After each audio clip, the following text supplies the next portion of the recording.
Muy bien, bueno, pues tenemos nuestra segunda predicación en el libro de Amós.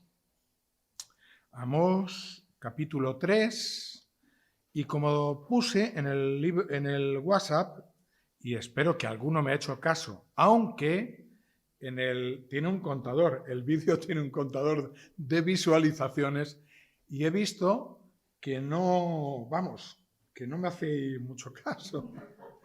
Porque solamente he visto una visualización más de las que tenía el vídeo. Y bueno, pues nada, se tendrán que ir apañando. Pero es importante porque mira, en la predicación anterior tocamos 2 capítulos enteros.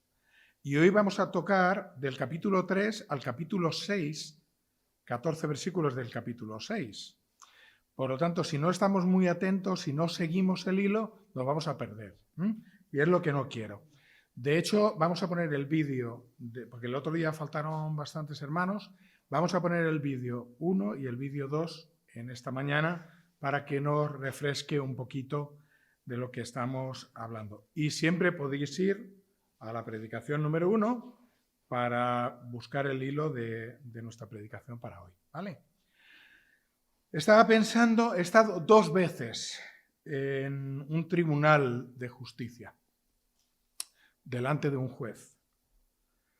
Bueno, no, la segunda vez no tuve que entrar, por la misericordia del Señor, no tuvimos que entrar delante del juez. Pero es un momento nada cómodo, es un momento donde se siente cierto nerviosismo, porque tanto si estás esperando justicia, como si alguien la está demandando porque has hecho algo mal, pues resulta que dependes de un juez. Y dependes no solamente de las leyes, sino de la interpretación de las leyes de este juez. Y hoy vamos a hablar de un juicio. ¿Vale?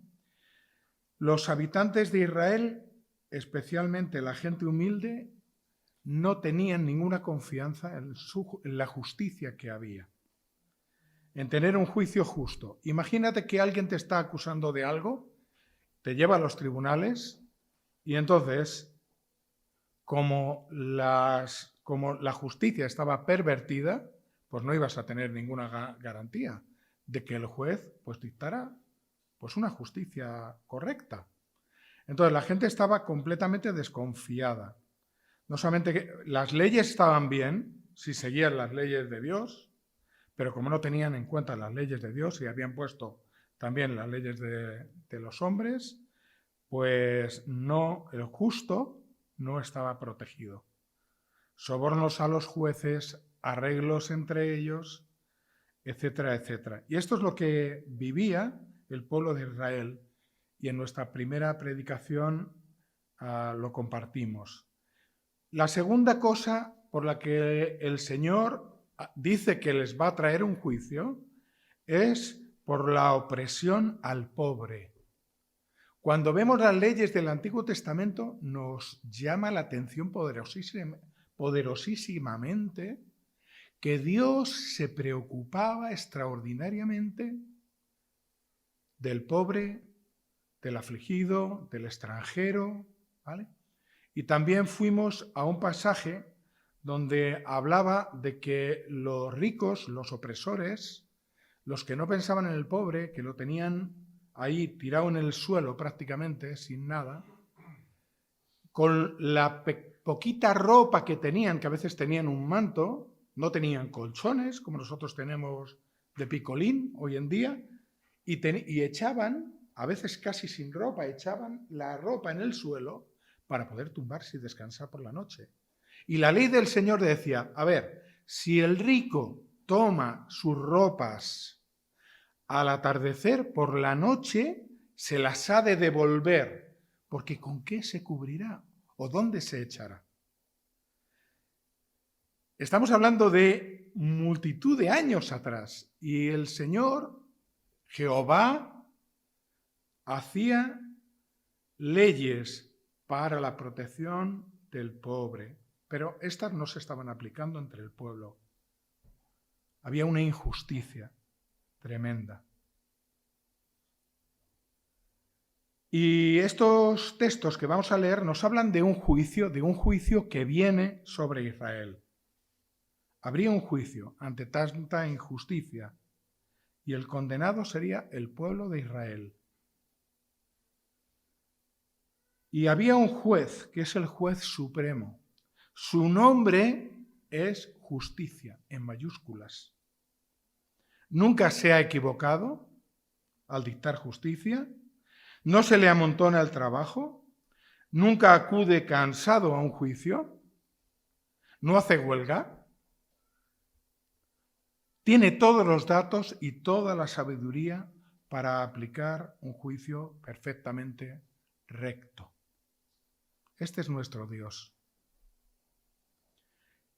Y se da que sus instrucciones, las leyes que Él había dado al pueblo, los mandamientos que todavía rigen hoy, son el fiscal que acusa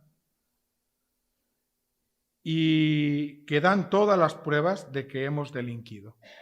Así que hay un juez justo y hay las leyes que Dios ha dado que teníamos que obedecer. Pero el pueblo de Israel caminaba lejos, completamente lejos de Dios y de espaldas a su ley.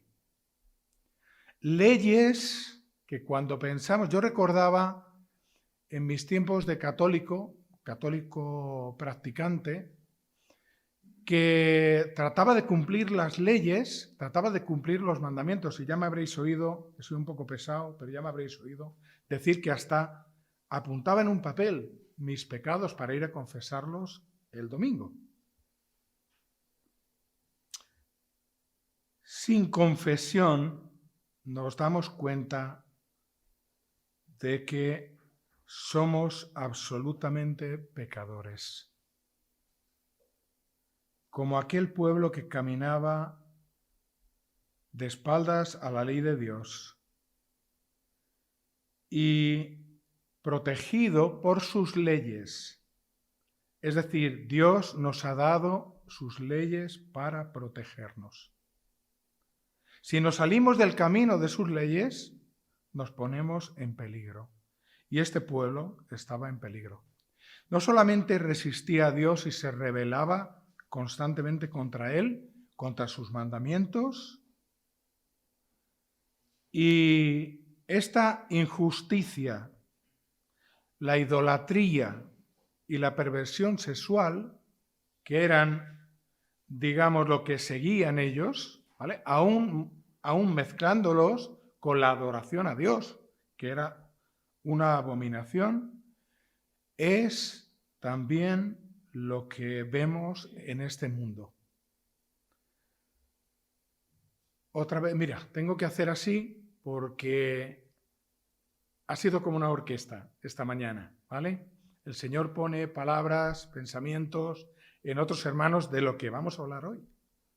Y hasta Santi ha escogido un versículo de toda la Biblia, un versículo que estaba en mi predicación esta mañana. Y lo vamos a leer ahora.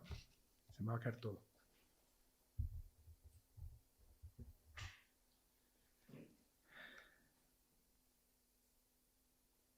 Así que este mundo en el que vivimos es un reflejo del mismo Israel. Sobreabunda en la injusticia, sobreabunda en la idolatría y también en las perversiones sexuales. Y en esto entran multitud de pecados, desde el tráfico de órganos, por eso hay tantos raptos de niños, etcétera, etcétera, a la utilización sexual de la gente, la multitud de pecados que podemos ver solamente encender la televisión y en las noticias. Y la Biblia nos habla muy claramente de que la paga del pecado es la muerte. Y todo el mundo está destinado a la muerte. Luego vamos a hablar más de esto. Porque todo aquel que no obedece la ley de Dios, todo aquel que no sigue a Jesús como su Salvador, confesando sus pecados, pues le espera la muerte, y una muerte eterna. Luego vamos a abundar un poquito más en la muerte, porque el texto nos lo dice, ¿no? Pero la historia no termina aquí, no termina en muerte, porque de verdad la humanidad tendría un final terrible, todos nosotros, si Dios no hubiera planeado un rescate sin igual. Y era mandar a su hijo, a su único hijo, a este mundo, quien es el Rey de Reyes, Señor de Señores, quien todo lo que ha sido creado por Él, que tiene toda autoridad, que es el principio y el fin, aquel Dios habitó entre nosotros y vimos su gloria.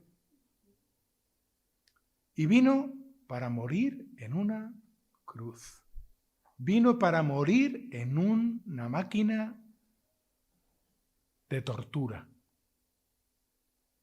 El Dios del universo que da a su hijo, a su único hijo, para buscar una solución a este mundo sin solución, incluido su pueblo, como vamos a ver.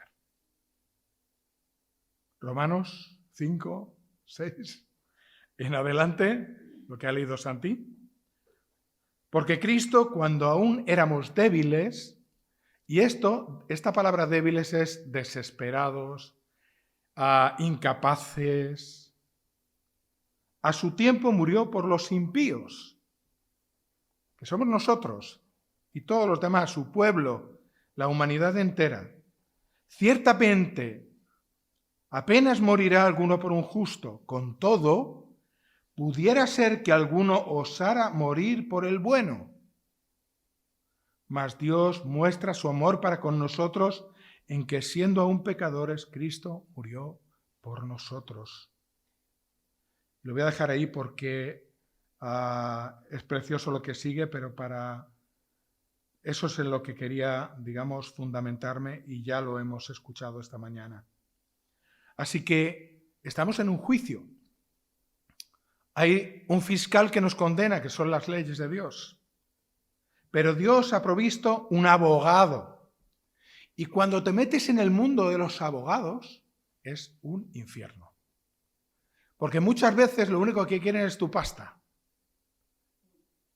Y tú estás luchando para que hagan justicia, pero están preocupados por su dinero y por otros juicios que implica que van a recibir más dinero.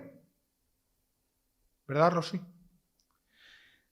Bueno, el Señor Dios nos ha dado un abogado que nos defienda.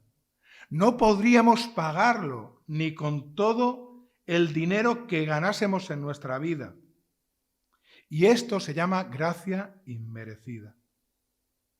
Vendría del linaje de su pueblo especial, pueblo escogido. Y ese es el principal motivo por el cual Dios escogió a Israel. El Mesías prometido, Jesús, Hijo de Dios, el Salvador del mundo, nuestro abogado defensor, no se le va a pasar nada. Él intercede, es nuestro intercesor, nuestro único intercesor ante el Padre. Y vemos claramente que lo que nos ha separado de Dios, desde Adán y Eva, desde el principio de la creación, es el pecado. Y si no sabes en esta mañana, aunque creo que sí, todos lo sabemos aquí, lo que es el pecado, solamente hay que escuchar, aunque es tan estridente a nuestros oídos, lo que está pasando hoy en Israel, lo que ha pasado en Israel, lo que está pasando en Gaza.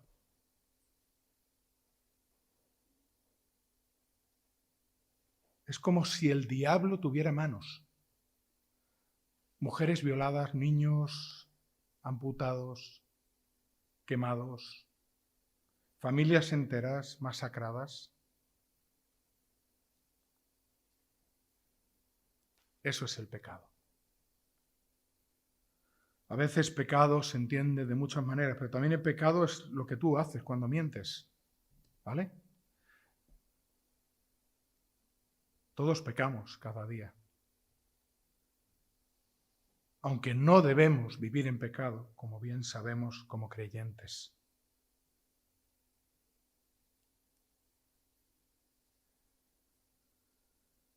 Tenemos al pueblo de Israel, el pueblo escogido por Dios, en constante rebelión y diferentes pecados que los separaban del único Dios verdadero. Donde vemos al Dios del universo, y cuando hablo de universo se me llena la boca, porque el universo es muy grande. Este es el Dios del universo, que llama a su pueblo al arrepentimiento, a volver a Él, al único Dios verdadero. Estaban rodeados de dioses por todos lados. Y este es el Evangelio. Ahora es el tiempo del fiscal quien acusa. Y como vimos en el capítulo 2, es por muchos pecados. Cuando dice por 3 pecados y por el cuarto, no revocaré su castigo a todas aquellas ciudades, está hablando de multitud de pecados. De multitud de pecados. Viene el fiscal, viene el tiempo del juicio.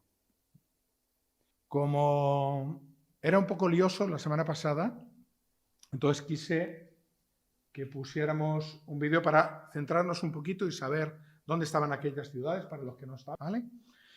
Y bueno, como vemos, el destinatario principal del mensaje era Israel, pero vamos a tener aquí el capítulo 3, vamos a tener las Biblias bien abiertas, porque vamos a pasar por muchos textos y me gustaría que estuvierais bien ubicados, ¿vale? Entonces, en el versículo 1 del capítulo 3 dice: oíd esta palabra que ha hablado Jehová contra vosotros, hijos de Israel, contra toda la familia que hice subir de la tierra de Egipto. Por lo tanto, ahí también estaba incluida, no estaba excluida Judá, también el reino del sur, ¿vale? Entonces, la primera palabra que vemos aquí, que resalta mucho, es oíd. Mira, se repite en el primer versículo 3, oíd, en el capítulo 4, primer versículo, y en el capítulo 5, primer versículo. Por lo tanto, le está diciendo al pueblo: escuchad atentamente lo que estoy diciendo. El versículo 2 del capítulo 3 nos dice que tenía una relación con el pueblo, una relación singular, exclusiva. Y lo expresa diciendo: a vosotros solamente he conocido de todas las familias de la tierra. Tenían un gran privilegio. Por eso, a quien mucho se le da, mucho se le pide. Y el pueblo de Dios era muy responsable de obedecer a Dios. Los versículos del 3 al 6 nos hablan de consecuencias de esta desobediencia, ¿vale? Y nos plantea algunas cuestiones muy evidentes que vamos a entender, son lógicas. Dice el versículo 3, ¿andarán dos juntos si uno no estuviera de acuerdo? ¿Rugirá el león en la selva sin haber presa? ¿Dará el leoncillo su rugido desde su guarida si no apresare? ¿Caerá el ave en lazo sobre la tierra sin haber cazador? ¿Se levantará el lazo de la tierra si no ha atrapado algo? ¿Se tocará la trompeta en la ciudad y no se alborotará el pueblo? Fijaros, estas, digamos, cuestiones tienen consecuencias. ¿Cómo van a ir dos juntos en un camino con diferente parecer? Al final se van a separar. Eso es lo que está diciendo la palabra. Si no hay una presa, el león no va a rugir.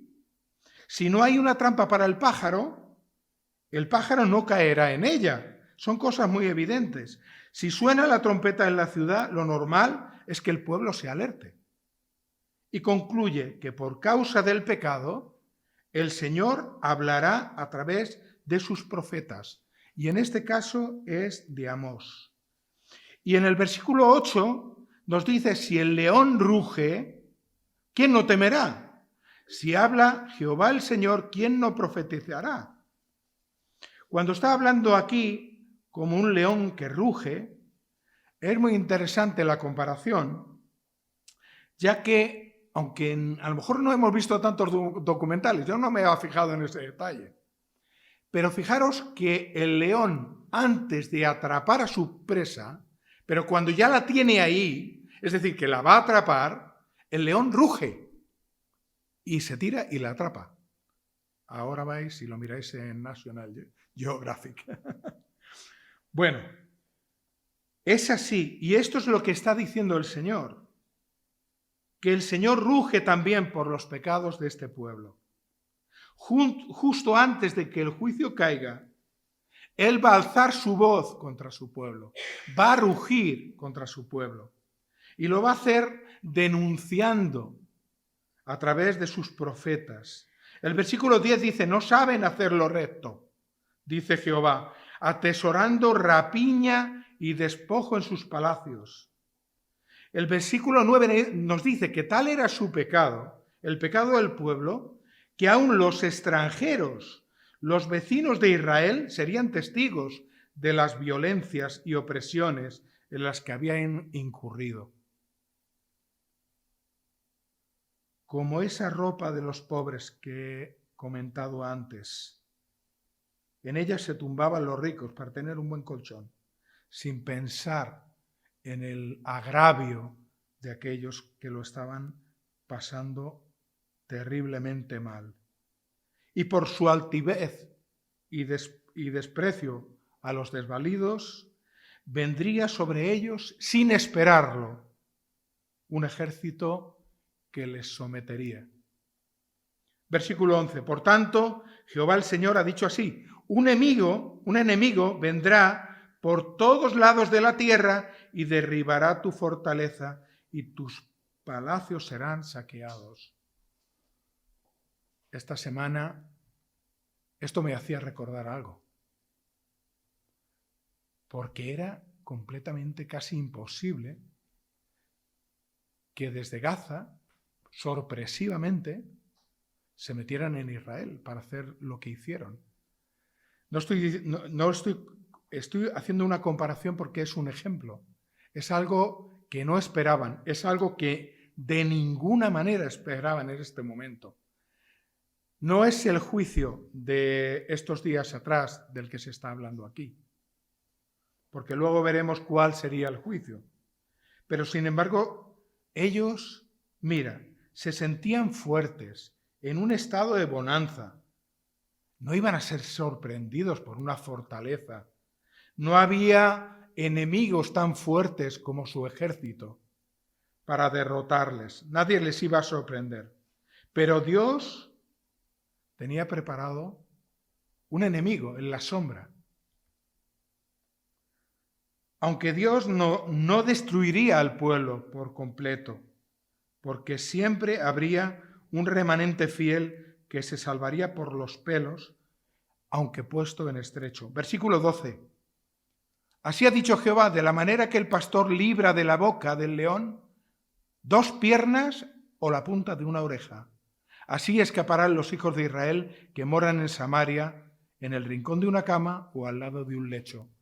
Es decir, había unos pocos que escaparían del juicio. Quedaría un linaje, porque el Señor Jesús tendría que venir. Y nadie podría, ni nadie ni nada puede frustrar esto. Y el versículo 14 y 15 hace referencia a lo que eran sus dioses, la abominación. Habían juntado riquezas para ellos mismos, despreciando y oprimiendo al pobre. Y con ellas hacían fiesta y adoraban a otros dioses, como hemos visto.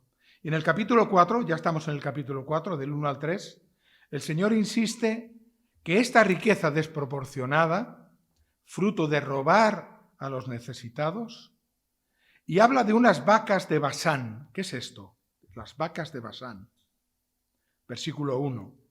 Que estáis en el monte de Samaria, que oprimís a los pobres y quebrantáis a los menesterosos, que decís a vuestros señores, traed y beberemos. ¿Vale? Estas vacas de Basán era un lugar muy fértil, muy rico, justo a los pies del monte de Hermón, al este del río Jordán. Tenían agua, tenían riquezas, tenían cosechas, tenían de todo. Y estas mujeres son acusadas por Dios de que daban rienda a todos sus placeres. Su final sería cruento. Versículo 2. Dios lo juró por su santidad, fijaros. Su fin estaba cerca. Serían llevadas con crueldad, llevadas por un anillo en sus narices, pescadas por el enemigo. Saldrían de la ciudad en medio de las ruinas de la muralla, en vez de por las puertas. Dios había llamado a Israel a ser un pueblo especial,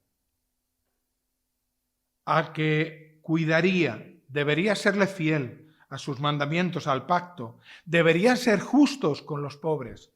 Y vemos una imagen completamente diferente. Les sacó de Egipto, les llevó venciendo a grandísimos adversarios, les sacó de la opresión. Fijaros cuando vemos en la historia del pueblo de Israel, cuando eran esclavos en Egipto. No habían aprendido nada. Habían sido oprimidos hasta el final. Habían trabajado como bestias. Y ellos estaban oprimiendo también a otros. Cuando Dios les había sacado de todo eso, les había llevado a una tierra que fluye leche y miel. Los había acompañado en el camino, los había dado el poder. Habían, como sabemos, vencido a grandísimos adversarios en el camino.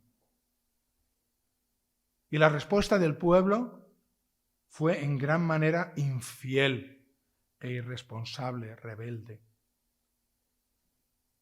Me hacía pensar que ellos que habían recibido tanto, tenían mucho que dar a Dios. Por lo menos lo que las leyes decían, tenían que obedecer la palabra del Señor. Y recordaba la parábola de los talentos en Mateo 25, 14 a 30. No hace falta que lo busquéis.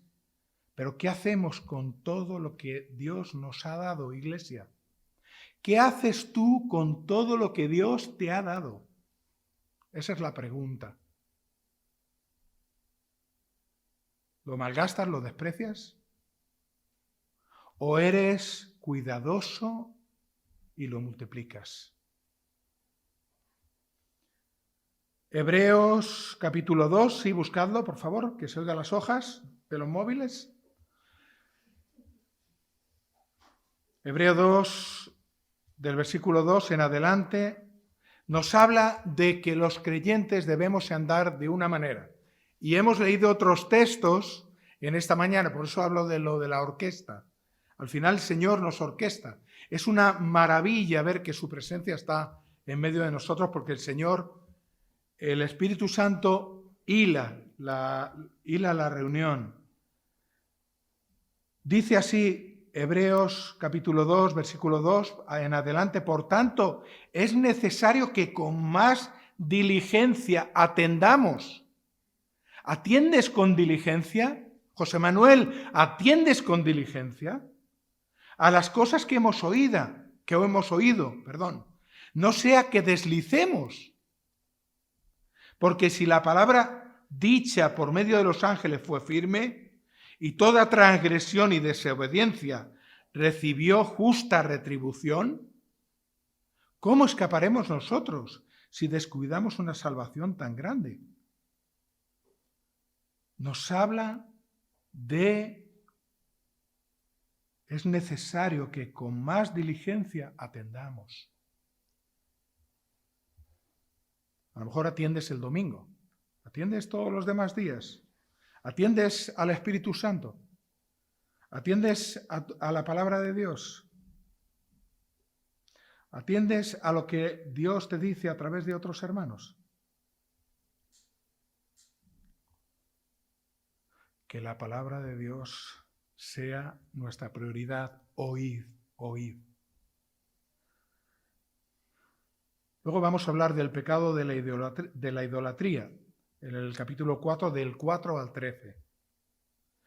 Y fíjate, desde el versículo 4, lo que le dice el profeta, Dios, a través del profeta: id a Betel y prevaricad, aumentad en Gigal la rebelión y traed de mañana vuestros sacrificios, vuestros diezmos cada 3 días, ofreced sacrificio de alabanza con pan leudado y proclamad y publicad ofrendas voluntarias, pues que así lo queréis, hijos de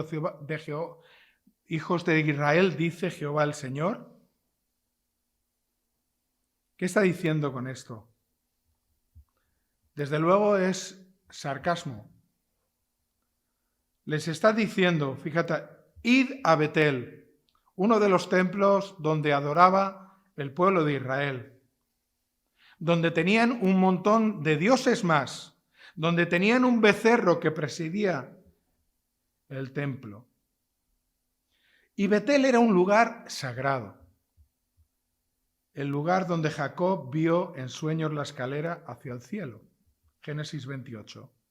Gigal era el lugar donde Israel fue circuncidado antes de la conquista de Jericó. Lo podemos ver en Josué, capítulo 5, del 1 al 9. Lo que ocurrió es que aquí todos los jóvenes habían pasado 40 años en el desierto.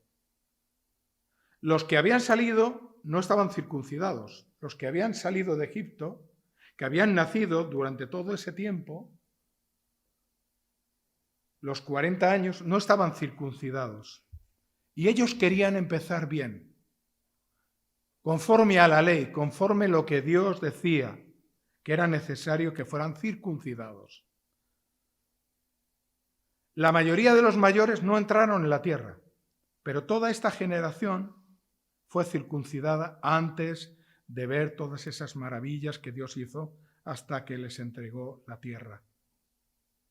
Id, prevaricad, aumentar la rebelión, venid a hacer sacrificio, traed ofrendas aún con pan con levadura, proclamad sacrificios de alabanza, proclamar, anunciar una adoración que no es la que Dios ha dicho. Hacéis un rito, pero con absoluta falta de corazón. Hacéis las cosas por hacer. Recuerdo perfectamente. Y es a lo mejor lo único que puedo comparar. Y espero que nadie se sienta molesto por eso. Pero muchas veces, y tenía temor de Dios, pero muchas veces entraba en la iglesia cuando era un jovencito y me sentaba, me levantaba, me sentaba. Parecía que estaba en el gimnasio, me arrodillaba. Pero mi corazón estaba lejos de todo aquello. Cumplía con el rito. Sin embargo, mi corazón estaba lejos. Ningún rito que yo hiciera le agradaba al Señor. Y es que la alabanza y la adoración se hacen en un buen espíritu consagrado a Dios. Él dice que quiere que le adoren en espíritu y en verdad. Y si no hay espíritu, si no tienes el Espíritu Santo dentro de ti, no vas a adorar en espíritu y en verdad. Le adoramos por quién es Él. Le adoramos por lo que ha hecho. Le adoramos porque le conocemos. Le adoramos porque tenemos una intimidad con Dios. No porque venimos aquí a cantar algunas canciones. Le adoramos como Dios manda, y Él había dado muchas instrucciones al pueblo de cómo tenían que hacerlo. Y Dios muestra su desagrado por boca del profeta. versículos de 6 al 11. Les dice cómo les trató de corregir, fíjate, para traerles a su camino. Cómo les trató de corregir. Y dice el versículo 6, os hice estar a diente limpio. ¿Pero qué es esto? Diente limpio. Mira, cuando tú comes y abres la boca, tienes los dientes sucios. De pan, de nocilla, chocolate. Os hice estar a diente limpio significa que los puso, los probó en una hambruna, pero dice, no volvisteis a mí. Versículo 7, detuvo la lluvia 3 meses antes de la siega e hizo llover en una ciudad como señal de que estaba detrás de aquella sequía. Los habitantes de un pueblo iban corriendo al otro porque estaba lloviendo allí y aquí había un sequedal tremendo. Ellos ni siquiera iban allí, cogían el agua, se volvían a su pueblo, pero no se saciaban. Y no se dieron cuenta que detrás de esa señal estaba el Señor. Y no os volvisteis a mí. Versículo 9, mandó el viento solano. La oruga, la langosta, se comieron todo. No tenían para comer. Y no os volvisteis a mí. Hasta, versículo 10, hasta envié mortandad, como en Egipto. Vuestros jóvenes murieron a espada con vuestros caballos. Todo olía a muerte y no os volvisteis a mí. Mira, la muerte les llega, el olor de la muerte terrible que tiene. Imagina, bueno, no lo imaginéis, venga. Pero esa debe ser terrible, con tanta mortandad.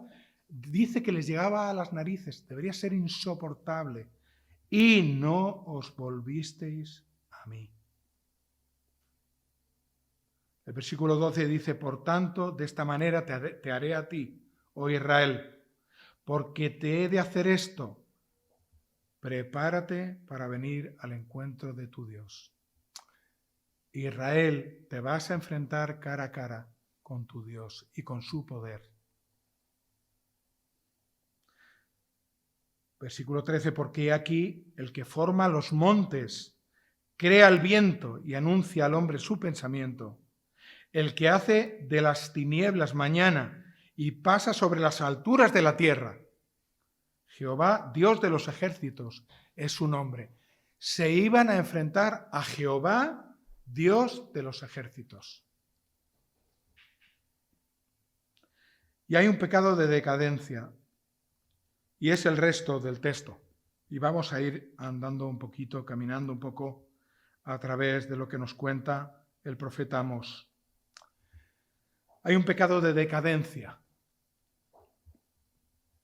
Es duro experimentar la decadencia de un pueblo como el de Israel.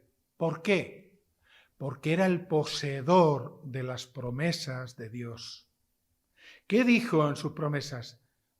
Haré de ti una gran nación. Hablaba de que se multiplicaría como las estrellas del cielo, las arenas. ¿Qué pensarían todos aquellos que quedaron allí como un pequeño remanente? ¿Pero qué ha pasado con las promesas de Dios? Y es que esas promesas no terminan con Israel. Terminan con el pueblo de Dios, que es su iglesia,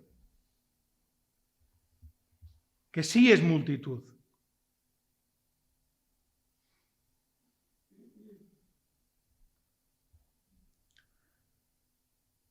Nos habla de la muerte, de que perderían todo. Y fijaros que el versículo 1 del capítulo 5 justo empieza con una muerte. Dice, oíd esta palabra que yo levanto para lamentación sobre vosotros, casa de Israel. Versículo 2. Cayó la Virgen de Israel y no podrá levantarse ya más. Fue dejada sobre su tierra y no hay quien la levante. Esto es una ilustración de que Israel caería muerto, así. Y es un profundo lamento que expresa el profeta. Versículo 3, porque así ha dicho el Señor, la ciudad que salga contra mí, la ciudad que salga con 1000, volverá con 100, y la que salga con 100 volverá con 10 en la casa de Israel. Muchos morirían en la batalla, otros serían llevados cautivos, solamente unos poquitos regresarían. Aquellos lugares de adoración serían destruidos, asolados. No paséis para que no seáis apresados, dice. Versículo 4. Pero así dice Jehová a la casa de Israel, buscadme y viviréis. Y mirad este contraste. Aunque les está diciendo, todavía, buscadme y viviréis, decid, pero no busquéis a Betel, ni entréis en Gigal, ni paséis a Berseba, porque Gigal será llevada cautivo y Betel será deshecha. Dice, buscadme y viviréis, y no busquéis lo que han sido vuestros dioses hasta ahora. Buscad al Dios vivo. Pero no hay vuelta atrás. Aunque llama la atención y les invita a buscarle a Él, pues ellos habían determinado en su corazón y estaban arraigados en todo aquello que no les permitiría arrepentirse como Dios buscaba. Berseba estaba y todavía está en Judá, el reino del sur. Era un sitio donde habían ocurrido encuentros muy señalados. Mirad, Abraham había invocado al Señor allí, Génesis 21, y también el Señor se le había aparecido a Jacob y a Isaac, ¿vale? Y este lugar se había convertido en un lugar de peregrinación para adorar el lugar, para adorar los sucesos que habían ocurrido allí, no para adorar al Dios que había hecho maravillas que habían sucedido en aquel sitio. Así que todo aquello sería destruido. Pero versículo 6 dice otra vez, buscad a Jehová y vivir. Y el versículo 7 dice que el juicio se había vuelto en ajenjo. El ajenjo es una planta amarga. Vuelve a incidir en que la justicia se había vuelto amarga. Y es por eso que serían condenados al juicio. Y el versículo 8 es otra invitación a buscar al Dios verdadero. A ver, versículo 8. Buscad al que hace las Pléyades y el Orión. ¿Y qué es esto de las Pléyades y el Orión? Fijaros que el pueblo de Dios adoraba a la constelación de Tauro, a las Pléyades y a las estrellas, a Orión. Y le dice, buscad el que tiene todo el poder y que se manifiesta en su creación. No busquéis las estrellas, buscad al autor de las estrellas. Los versículos de 10 al 13 nos explican de nuevo que Dios está atento al clamor de los pobres. Y nos habla de una puerta. Fíjate que esa puerta era el lugar de los tribunales de justicia. Está pervertida. Les echa en cara los pecados de opresión, de cohecho, las trampas, los sobornos. Y el versículo 18, quiero notar una cosa aquí que es importante. Versículo 18, ay de los que desean el día de Jehová.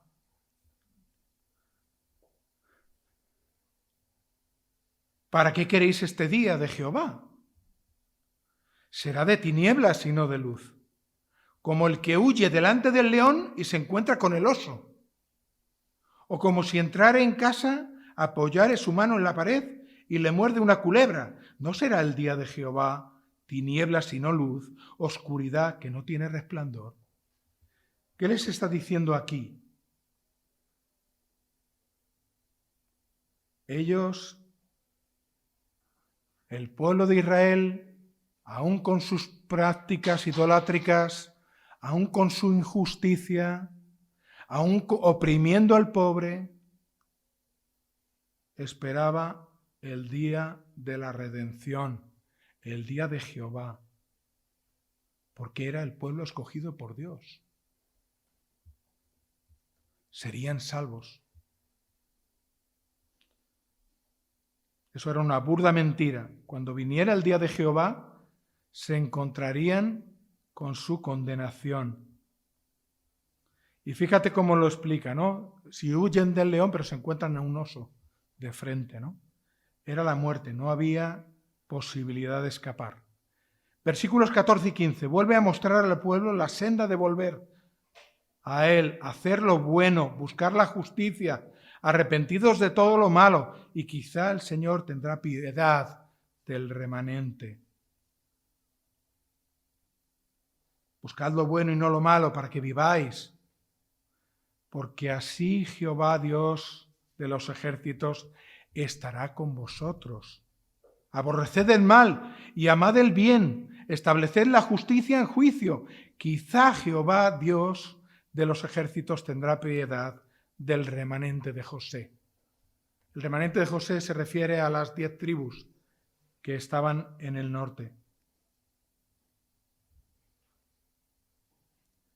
Los versículos del 16 al 24 nos vuelven a hablar de que el juicio es inevitable, a pesar de las invitaciones de Dios a volver a Él, elegirían mal. Versículo 21.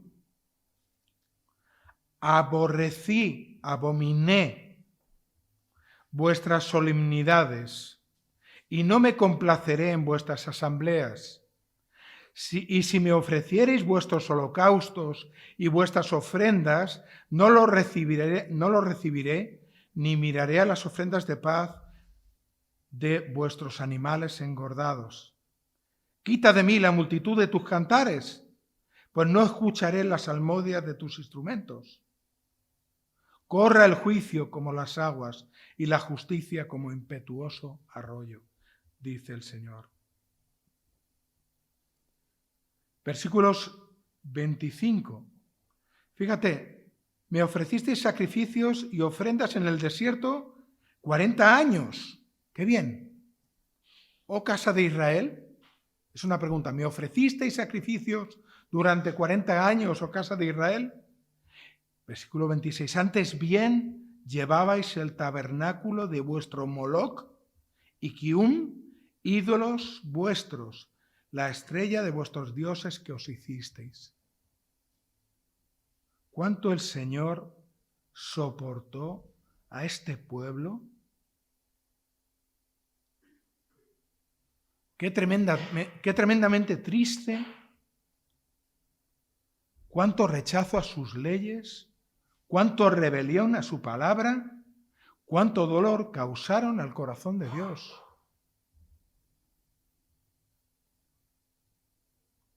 Su pueblo no era digno de un Dios como el Dios, como Yahvé, Jehová. Y les dice, os echaré más allá de Damasco. Está hablando de Siria. Os esparciré sin lugar a dudas.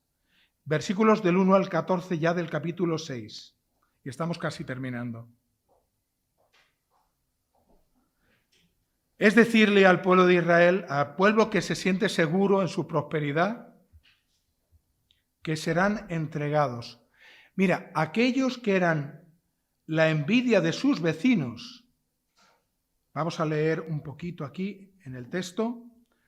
Ay de los reposados en Sión, versículo 1, capítulo 6, de los confiados en el monte de Samaria, los notables y principales entre las naciones, a las cuales acude la casa de Israel. Pasad al Calne y mirad, de allí id al gran Hamat, Descended luego a Gad de los filisteos y ved si son aquellos reinos mejores que estos reinos, si su extensión es mayor que la vuestra. Dios les había dado una extensión del reino, un lugar maravilloso.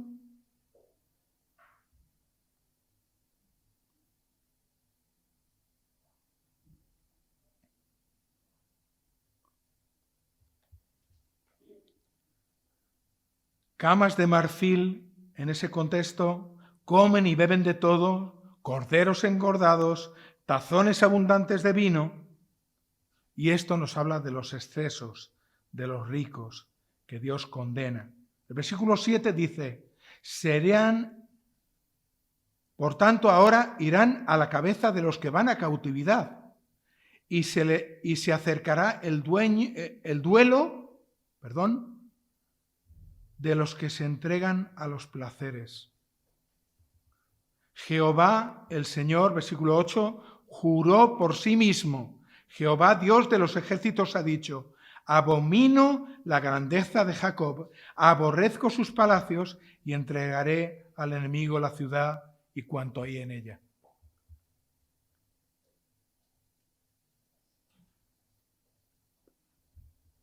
El versículo 10 también nos dice que algunos del pueblo, al ver todo aquello que estaba aconteciendo o que acontecería, dirían, no mencionemos el nombre de Jehová, no le pidamos su ayuda, porque aquel que era su Dios se había convertido en su mayor enemigo. No se atrevían a invocar su nombre. Y concluye el texto de hoy de los versículos 11 al 14. Y dice así, porque he aquí Jehová mandará y herirá con hendiduras la casa mayor, la casa menor con aberturas, correrán los caballos por las peñas, ararán en ella con bueyes, porque habéis vosotros convertido el juicio en veneno y el fruto de justicia en ajenjo. Vosotros que os alegráis en nada, que decís, ¿no hemos adquirido poder con nuestra fuerza? Se daban gloria a ellos mismos. Y pensaban que eran tan fuertes. Habla de algo descabellado, los caballos corriendo por las peñas, los bueyes arando por las rocas. Eso sería el pueblo delante de Dios.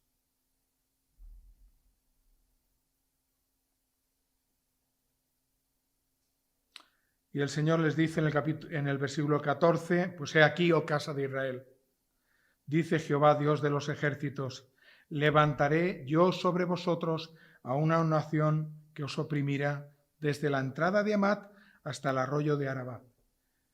Y fíjate, eso era el territorio de Israel del norte. Esta nación era Asiria. Asiria invadiría Damasco, Siria, en el 732 a.C. y después vencería a Israel en el 722 a.C. Os oprimirá, literalmente os aplastará, os conquistará todo el reino. Quiero concluir. El pueblo de Dios, Israel, sigue sin conocer al Mesías que vino. Solamente Jesús es el camino al Padre, la verdad y la vida. Sin aceptar a Jesús, el Mesías, Israel puede seguir intentando ser fiel por medio de sus ritos, tratando de cumplir una ley que es imposible cumplir. Solamente un pecado es el fracaso a la santidad total, que es el requisito para entrar en la presencia de Dios. Por eso Jesús vino, por eso el Mesías vino, para pagar el precio de nuestros pecados, para que podamos acercarnos limpiamente delante de Él. Él nos ha hecho justos. También como iglesia de Jesús, nosotros somos el pueblo de Dios. Y la iglesia es llamada a vivir en santidad. en justicia y a predicar el mensaje del Evangelio, a extender el reino de Dios, justicia, amor, misericordia. Y esto implica fidelidad, un pueblo fiel. Justo lo contrario que vemos en el pueblo de Israel. ¿Tienes tu lámpara llena de aceite? Hemos oído esto esta mañana. ¿Vives preparado para la segunda venida del Cristo? Él viene.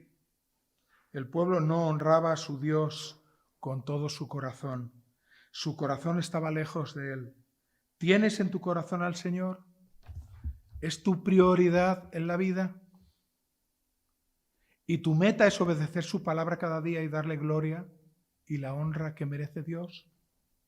El Señor nos ayude a ser una iglesia fiel. Vamos a orar. Dar gracias. Señor, te queremos dar gracias por tu palabra. Vemos en tu palabra cómo qué hondo cayó tu pueblo amado, tu pueblo escogido. Querías un pueblo santo, Señor. También quieres una iglesia santa. Ayúdanos a cada uno de nosotros, Señor, a vivir rectamente delante de ti, a limpiar nuestros pecados en el agua abundante del perdón, Señor, que tenemos en Cristo. A ir delante de tu trono y confesar nuestro pecado y vivir agarrados y aferrados a ti y a tu palabra. Lo rogamos en el nombre de Jesús. Amén.